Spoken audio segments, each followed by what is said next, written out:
the first time since 2014, the Marlins have started 2-0. Today they have an opportunity to do something they've only ever done 2 other times in franchise history. Today could be the third. It would be start 3-0. What a banging start for the Fish. Been 2 good ball games to start the season for the Rockies. The only problem was the Rockies on the wrong end of 2 one-run affairs. Want to turn it around today. There's Max Hutt, turned 27 a couple of Thursdays ago. Marlins would love for him to be healthy. To start last season, it looked like he might carry the rotation, but things started to go south on him. And Meyer probably a little bit frustrated. He's had a hard time putting some of these guys away. 3-2, ball 4.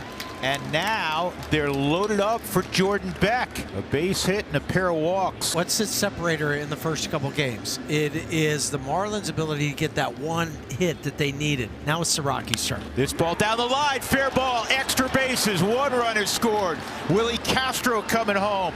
TJ Rumpfield gets a green light. Rumpfield toward the plate is safe.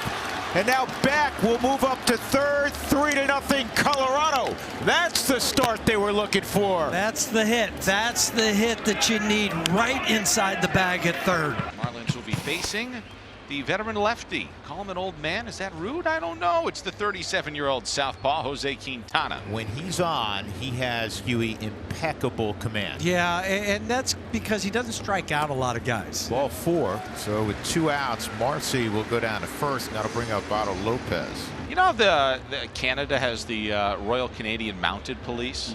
Well, the Royal Canadians for the Marlins yesterday, they were the straw that stirred the drink. With Otto Lopez scoring the game-winning run off the single by Marcy. Quintana's 3-1. Lopez hits it in the air to deep right center field. Jordan Beck is on the run. He's not going to get there, and one hops the wall. Thank goodness Marcy will score an RBI 2-out double for Otto Lopez. It's 3-1. Bring on those mounted police one more time.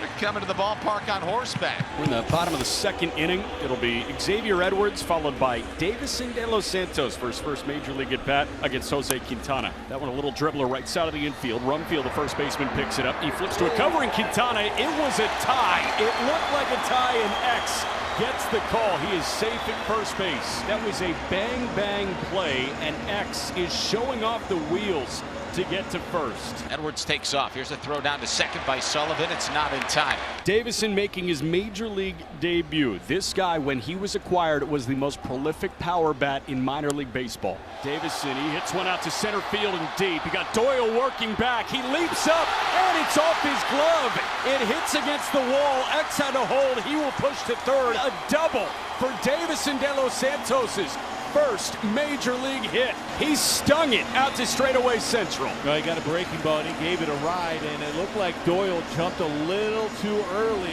Austin Slater looking for his first hit or RBI in a Marlins uniform. 1-1 pitch. Slater hits high in the air out to straightaway right. This should be plenty deep enough. Beck gearing up for a throw home again. He slips as he tries to fire a ground ball to the plate. It's picked up by Rumfield, and both runners will tag and push forward. So Slater has himself his first RBI in a Marlin uniform. X scores from third, and Davison pushes to third. Well, you pick away. All right, back here in Miami, top of the 4th inning. And Max sees Brenton Doyle to open up the 4th. This is on 1 hop to short. Hey-o. High throw, safe at first. An error on Otto Lopez's 2nd of the ball game. That's what hustling down the line will do for you. It's one you shake your head at, because Otto generally on this one hopper makes that perfect throw. Otto committed 12 errors last season, 10 of which were at shortstop. First out of the 4th inning for Max Meyer. Here is Kyle Queiroz, who doubled in the 2nd. The ball is bounced to third. The Gold Glover Sanoja's got it. He fires the first to get Queiroz. That was a slick play by Javi. That ball got on him in a hurry. Yeah, that was not an easy play. So 3-2 Colorado here in the 4th. Max Meyer has settled in, trying to work around the leadoff error by Otto Lopez here in the 4th. That one a changeup and a beauty at the bottom of the strike zone. It is a called 3rd strike. So Max Meyer locks up Jake McCarthy with a pitch he doesn't often go to. For Jose Quintana, coming off his best half inning in the 3rd, he had a strikeout, ground out, and a little pop-up. So Jose, maybe he's found something in that delivery, because the first couple was a little rough. That last half inning was good. Build on it. It's the 4th walk for Quintana. That'll bring up Edwards. Pretty good bunt. And Quintana got him.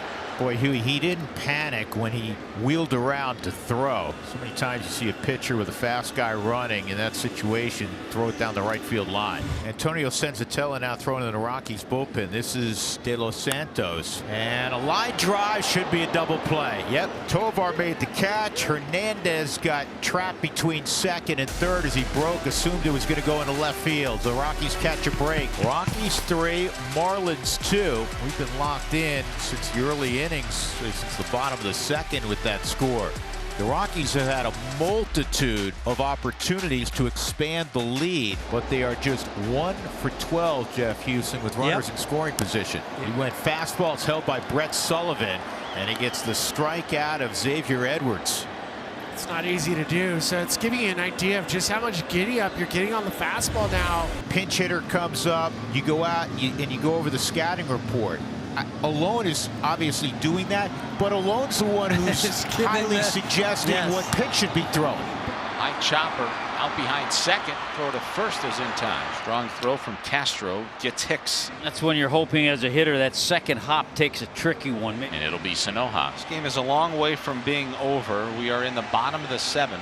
And still 7 more outs to entertain offensively for Miami. Strike 3. Senza retiring all 6 he's faced. 3 strikeouts. He might be challenging. He can't. Too late. Way too late. You have to challenge immediately. He didn't until right there. Yeah, like he kind of questioned the home plate umpire. Can I do it?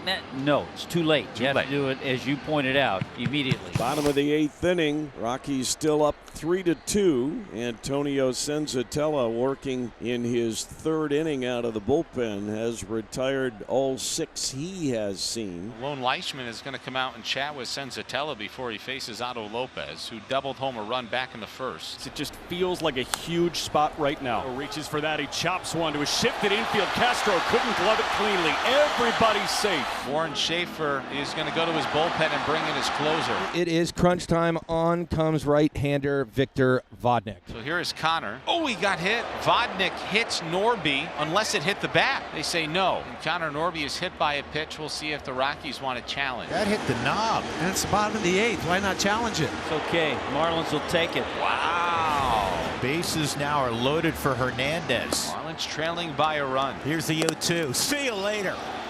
On the swing, 100 miles an hour. Either way, it was strike 3. Well done, Victor Vodnik. Bottom of the 9th inning, and the Marlins need to get a run across. 7, 8, and 9 due up in the bottom of the 9th against Victor Vodnik. The Marlins hunting their first 3-0 start to a season since 2009. But X sees Vodnik here, and Xavier Edwards rolls one up the gut that is through for a base hit. He wasted no time. If you come to bat trailing by a runner in a tie game, last thing, the guy you would want to get on base is this man right here. Edwards is a threat to run over at first base. So now it's Liam Hicks. Victor Vodnik is trying for a 4-out save. It's not necessarily unfamiliar territory. This is line caught. Double play.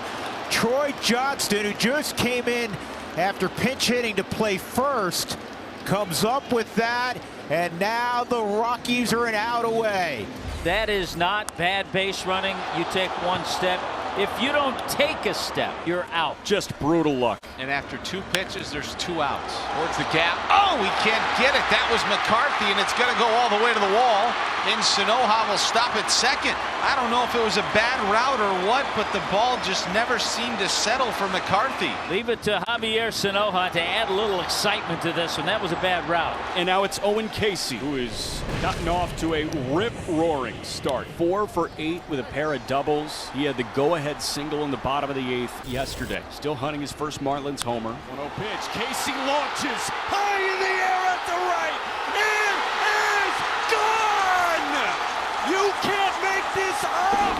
The Maple Masher secures the sweep, and for the first time since 2009, the Marlins start a year 3-0. A walk-off 2-run shot for Owen Casey. Come on now. It would have been so easy to get down, put your head down after that line drive that Liam Hicks hit that turned into a double play. They were dead in the water in a flat balloon after 2 frozen ropes to start the inning.